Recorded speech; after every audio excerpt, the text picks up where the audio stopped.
Hello everyone.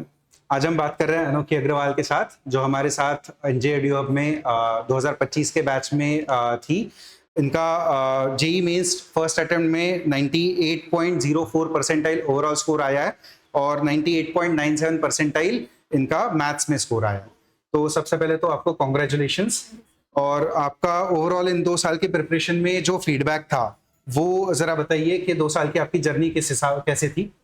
NJ edu hub में मेरी journey काफ़ी स्मूथ थी एंड जो टीचर्स हैं मयूर सर एंड जिना सर, उन दोनों ने बहुत सपोर्ट किया है। बीच बीच में कैसा होता था, कंसिस्टेंसी कभी कभार लूज भी हो जाती है, बहुत बार होता है, सबके साथ होता है। तो मयूर सर स्पेशली आके बोलते थे आप डाउट्स कम पूछ रहे हो, तो उसी बहाने डाउट्स और पूछे जाते थे एंड सॉल्विंग भी होती थी।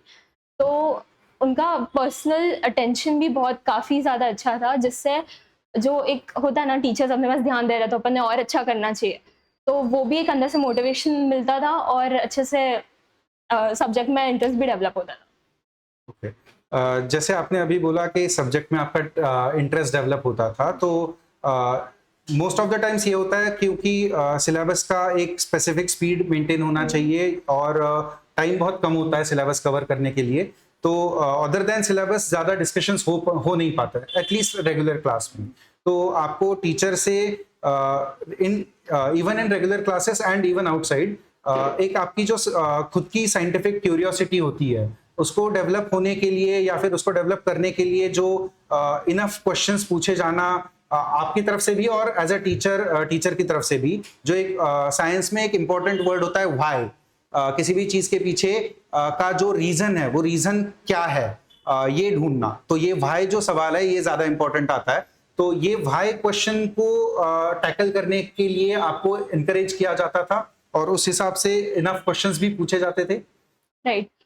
हर क्वेश्चन का पर्टिकुलर आंसर मिलता था एंड बहुत डिटेल में। एंड सपोज अगर टाइम कम हो गया एंड नेक्स्ट डे सर और रिसर्च करके आएंगे हमारे पास एंड हमको सब बताएंगे, तो एक भी क्वेश्चन ऐसा नहीं होता था कि जो इनकम्प्लीट रह गया है या कुछ दिमाग में क्वेश्चन बच गया है। तो हर एक क्वेश्चन या क्वेरी सॉल्व होती थी एंड उससे रिलेटेड भी कुछ कॉन्सेप्ट्स है तो फिर वो भी बताए जाते थे, ताकि आगे कोई और क्वेश्चन आए तो फिर वो भी हम टैकल कर पाए। ओके। आपके ओवरऑल जो डाउट्स वगैरह चलते थे और जो डिस्कशन सेशंस होते थे, डिस्कशन क्लासेस जो होते थे, होमवर्क हो गया या फिर टेस्ट पेपर के जो डिस्कशंस होते थे, इनको इनमें जो आपके डाउट्स आते थे उनको इनफ टाइम और इनफ आपका कंफर्टेबल लेवल पर आके आपके डाउट्स क्लियर हो जाते थे। हाँ, मतलब हर टॉपिक, मतलब अब मैं जो क्वेश्चंस पूछ रही हूँ उस बेसिस पर सर जजमेंट लगाते थे कि कौन सा टॉपिक वीक है। उस हिसाब से सर उस चीज़ का एक्सप्लेनेशन देते थे, तो हर डाउट क्लियर होता था एंड बहुत अच्छे से कंसेप्ट्स भी क्लियर हो जाते थे। क्यों? जो आपकी टेस्ट होती थी, स्पेशली जो रिवीजन के बाद की जो टेस्ट सीरीज चली थी, उस टेस्ट सीरीज का जो डिफिकल्टी लेवल है वो और जैसे आपने अभी जेई मेंस का फर्स्ट अटेम्प्ट दे दिया है, तो उसमें जो टेस्ट की डिफिकल्टी लेवल आई थी, इन दोनों को अगर आप कंपेयर करोगे तो उसके बारे में मतलब वो कंपैरिजन में जो यहाँ पर आपने टेस्ट दिए वो ज्यादा डिफिकल्ट थे या बहुत आसान थे या कैसा था? यहाँ के टेस्ट जो थे वो कंपैरेटिवली डिफिकल्ट थे, तो उसी वजह से जो मेन एग्जाम थी उसमें कॉन्फिडेंस बूस्ट होता है, क्योंकि हमें लगता है कि हमें आता है और इससे भी डिफिकल्ट चीज़ अपन ने की है, तो फिर कॉन्फिडेंस नेक्स्ट लेवल पे जाता है। एंड जो टेस्ट थी उनका कवरेज भी बहुत अच्छा था। लाइक सपोज एक टेस्ट में कोई टॉपिक थोड़ा ज़्यादा है तो फिर नेक्स्ट टेस्ट में दूसरा टॉपिक ज़्यादा होगा, तो हर टॉपिक कवर होता था। ओके। आपको जो स्टडी मटेरियल मिल रहा था उसका जैसे हमारे हिसाब से तो उसका बेनिफिट ज्यादा है, लेकिन आपका पर्सनल जो एक्सपीरियंस था, जैसे 10th स्टैंडर्ड तक आप नोटबुक्स मेंटेन करते थे अपने हिसाब से, अपने खुद के एक्सपीरियंस से या फिर आपके खुद के लर्निंग से, और यहाँ पर जो आपको मटेरियल मिलता था वो प्री प्रिंटेड मटेरियल मिलता था। ऑफ कोर्स नॉट कंप्लीटली, लेकिन उसमें कुछ एलिमेंट आपको खुद को लिखना होता था, लेकिन कुछ एलिमेंट प्रिंटेड भी होता था। तो ये सिस्टम हमारे हिसाब से तो ज्यादा फायदेमंद है, लेकिन आपका पर्सनल एक्सपीरियंस क्या बोलता है? डेफिनेटली ये वाला सिस्टम बहुत बेटर लगा, क्योंकि क्या होता है जब डिक्टेट करता है, लाइक क्वेश्चंस भी वो बुक में प्रिंटेड होते थे एंड आंसर ऑब्वियसली प्रिंटेड नहीं होता था, तो फिर जो क्वेश्चन अगर डिक्टेट कर रहा है तो उसमें ज़्यादा टाइम जाता था, तो फिर वो टाइम भी बहुत सेव होता था एंड जो नेसेसरी है, जो याद रखने वाली चीज़ है, वो लिखते थे तो फिर वो और ज़्यादा याद रहती थी, तो फिर टाइम बहुत सेव होता था। ओके। आपका जो जैसे हर 3 से 4 महीने में एक पेटीएम होता है, तो आपके हिसाब से जो पेरेंट्स का इन्वॉल्वमेंट है, यूजुअली पेरेंट्स बहुत कम इल इन्फॉर्म्ड होते हैं या फिर उनको एग्जाम्स के टाइमलाइन के बारे में पता नहीं होता, तो ये रेगुलर पेरेंट टीचर मीटिंग से पेरेंट्स का इन्वॉल्वमेंट इम्प्रूव हो पाया और उनको एक वेल इन्फॉर्म्ड रहने में मदद हो पाई इस बात से? हाँ, मतलब जो पेरेंट लाइक काफ़ी बार ऐसा होता है कि पेरेंट्स दूसरे फील्ड के होते हैं एंड हम लोग कुछ और कर रहे होते हैं, तो फिर ये पीटीएम जो है वो जो रेगुलर होती है वो बहुत ज़रूरी होती है ताकि पेरेंट्स इन टच रहे हमारे इसके साथ भी, तो फिर इट हेल्प्ड अ लॉट। और उसके अलावा पेरेंट्स ने बहुत सपोर्ट किया है उसमें, क्योंकि जो एक मेंटालिटी होती है कि मार्क्स अच्छा आ रहा है तो ही हो सकता है, तो वो सर ने भी पेरेंट्स के माइंड से दूर किया था कि अभी मार्क्स कैसे भी आए बट कंसेप्ट बिल्ड होना ज़रूरी है, लास्ट में मार्क्स आ ही जाता है। Okay. आपके हिसाब से जो हमने सिलेबस को या फिर जो पूरे 2 साल का जर्नी है, इसको जैसे हमने ब्रेक किया था कि अराउंड 18 to 19 मंथ्स में हम सिलेबस खत्म करते हैं, फिर उसके बाद 2.5 से 3 महीने में हमारी रिवीजन चलती है और फिर जेई मेंस का फर्स्ट अटेम्प्ट आता है, फिर सेकंड रिवीजन और जेई एडवांस की रिवीजन चलती है।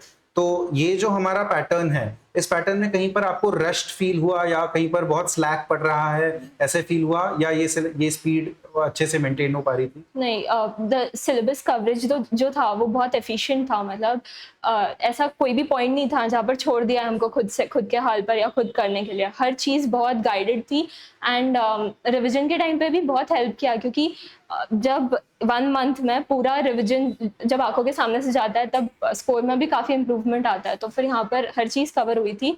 एंड सिलेबस भी जो स्पेस थी वो काफ़ी अच्छी थी। एंड स्टार्टिंग में सर थोड़े स्लो थे ताकि सर के साथ जो ट्यूनिंग होती है वो बिल्डअप हो, एंड कंसेप्ट जो स्टार्टिंग में जो इंटरेस्ट डेवलपमेंट का जो स्टेज होता है वो एक बार पास होने के बाद सर ने प्रॉपर स्पीड मेंटेन की थी। ओके। इंस्टीट्यूट का जो मैनेजमेंट है, मतलब टेस्ट के दौरान जो आपका एनवायरनमेंट क्रिएट करना, जो सीरियस एनवायरनमेंट मेंटेन रखना होता है, या फिर इवन ड्यूरिंग द क्लासेस जो आपको एक मैनेजमेंट से सपोर्ट ज़रूरी रहता है, इसके बारे में आप कुछ बता पाओगे कि मैनेजमेंट किस तरीके से अच्छे से इन्वॉल्व था, या मैनेजमेंट की तरफ से आपको कुछ और एक्सपेक्टेशन थी जो फुलफिल नहीं हो पाई? मैनेजमेंट एज अ होल बहुत अच्छा था। एंड पूरे 2 साल में सेम मैनेजमेंट था, तो फिर हम काफ़ी लाइक ओपनली हम कुछ प्रिंट आउट्स वगैरह चाहिए तो फिर हम बोल सकते थे। एंड क्लासेस में भी सर जो स्टडी एनवायरनमेंट रखते थे उसमें फोकस बहुत अच्छा बिल्डअप होता था एंड पढ़ाई भी काफ़ी अच्छी होती थी। ओके। आपको, जैसे आपने अभी प्रिंट्स की बात करी, डीपीपीज वगैरह, तो आपको जो भी मटेरियल मिला वो इनफ था या थोड़ा और मटेरियल मिल जाएगा तो नहीं, और अच्छा होगा? बहुत इनफ था एक्चुअली। लेवल 1 लेवल 2 दोनों बुक्स मिलती थी, फिर डीपीपीज होमवर्क शीट्स ये सब करने के बाद ना एक कॉन्फिडेंस बिल्डअप हो जाता है। एंड ये बहुत इनफ था क्योंकि उसके बाद भी कुछ क्वेश्चंस बच ही जाते थे, तो इनफ ही था। इनफ ही है, और नहीं चाहिए? ओके।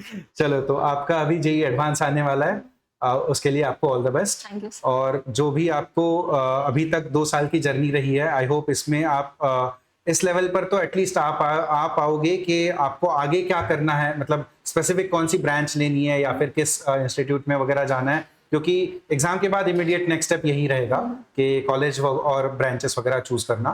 तो आई होप कि इस 2 साल के जर्नी में एज अ इंस्टीट्यूट और एज अ फैकल्टी, मैं खुद और नवीन सर भी, और एज एन इंस्टीट्यूट एनजे एडुहब आपको अच्छे से गाइड कर पाए थे और आगे भी कर पाएंगे। तो ऑल द बेस्ट आपको, और Thank you, आगे आप कहाँ पर जाते हो, कौन से इंस्टीट्यूट में जाते हो, ये डेफिनेटली बताओ। Thank you. Thank you.